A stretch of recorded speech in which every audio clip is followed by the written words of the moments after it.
An Emergency Tarp Shelter by Cryptic Cricket. A tarp shelter is a very basic shelter that's often made from a waterproof utility tarp. Cordage is a must for setting up a tarp shelter. Tent stakes are just something that's really nice to have. I'm going to show you two different versions of the same design. A tall version that closes all the way up, and a short version that stays open on the front.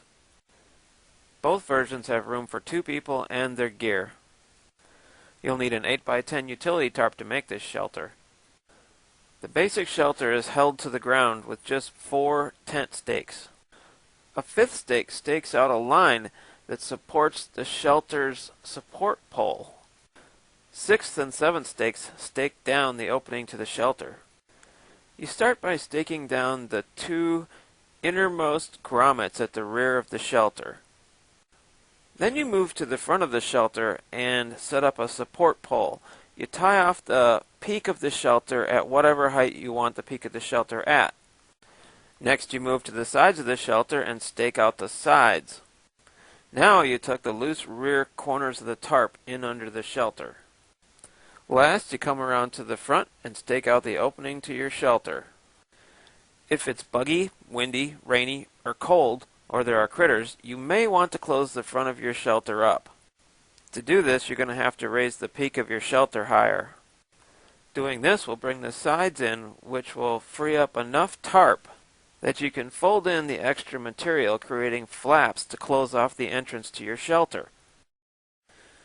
This is an emergency shelter, but you don't want to be setting this up for the first time when an emergency comes. So I recommend that you get out there and set it up a few times in a few different configurations before you actually need to use it. Tarp shelters are not as secure as a real tent when it comes to critters, so be aware of that.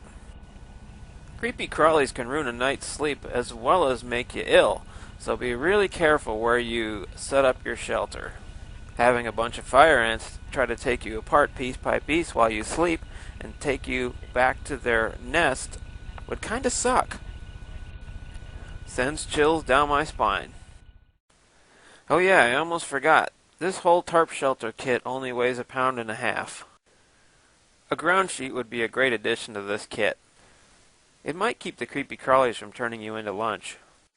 It would be nice to have if the ground were wet too. Well folks, I've just shown you one style of tarp shelter. I hope that was helpful. I'll be bringing you more neat stuff, so subscribe for updates. Thanks for watching, and have a great day.